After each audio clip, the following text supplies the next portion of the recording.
उद्धव ठाकरेंचा भाजपला सर्वात मोठा धक्का। लोकसभेआधी उद्धव ठाकरेंची नवीन खेळी। आताची सर्वात मोठी बातमी। देशभरात सध्या निवडणुकीचं वारं वाहत आहे। काहीच दिवसात लोकसभा निवडणुकीची घोषणा होऊ शकते। अशात कोणत्या मतदारसंघातून कुणाला उमेदवारी दिली जाणार याबाबत चर्चा होत आहे। अशातच काही नेत्यांचं पक्षांतरही पाहायला मिळू शकतं।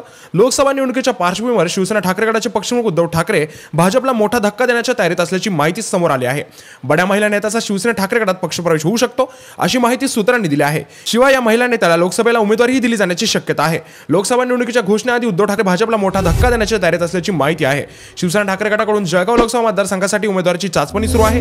अशातच भाजपच्या नेता ललिता पाटील यांना ठाकरे गटात घेण्याबाबत चर्चा सुरू आहे। पुढच्या 2 दिवसात ललिता पाटील ठाकरे गटात प्रवेश करणार असल्याची माहिती सूत्रांनी दिली आहे। मुंबईत ललिता पाटील यांच्या शिवसेना ठाकरे गटात प्रवेश होण्याची शक्यता आहे। जळगावमध्ये ललिता पाटील यांना उमेदवारी देण्याबाबत चर्चा सुरू आहे। जर ललिता पाटील यांनी ठाकरे गटाचा प्रवेश केला तर जळगावमधून लोकसभेसाठी त्यांना नाव निश्चित होण्याची शक्यता वर्तवली जात आहे। ललिता पाटील या जळगाव जिल्ह्यातील अंमळनेर भाजपच्या पदाधिकारी आहेत।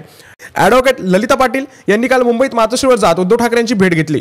त्यामुळे त्या लवकरच ठाकरे गटात प्रवेश करतील असली शक्यता आता वर्तवण्यात येत आहे। याबद्दल तुमची मत आम्हाला कळवून द्या। नक्की सांगा। लोकसभेच्या निवडणुकीच्या पार्श्वभूमीवर उद्धव ठाकरेंनी जळगावातील शिवसेना ठाकरे गटाच्या पदाधिकाऱ्यांसोबत बैठक घेतली। या बैठकीत उमेदवारीबाबत महत्त्वाची चर्चा झाली। या बैठकीत जळगाव लोकसभेत उमेदवार म्हणून ललिता पाटील यांच्या नावावर एकमत झाल्याची माहिती विश्वसनीय सूत्रांनी दिली आहे।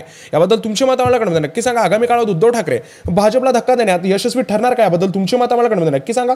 तुमचं सपोर्ट उद्धव ठाकरे की एकनाथ शिंदे याबद्दल देखील कमेंट करून नक्की सांगा।